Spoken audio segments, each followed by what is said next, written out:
Hello to all my viewers. This is Dr. Dhaval Maheta. And today we'll understand how to do row filter in KNIME. So for this, we will go in the canvas of KNIME. I'll activate input output, that is IO. In that, I'll activate read CSV reader. So a node will appear. When I'll double click on the node, I'll browse the dataset which is in the CSV format.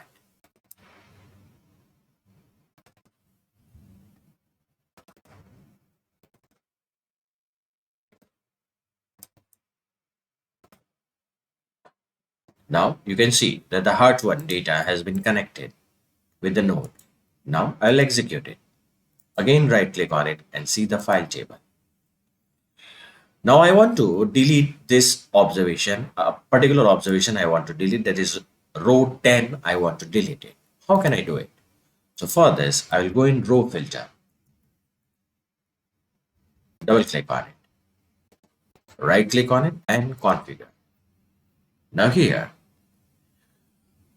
I can include rows by attribute value, which we will see in the next video, or exclude rows by attribute value, include rows by number, that how many first row, that is how top 10 I want, that I can specify here, first row number, second row number, or exclude it.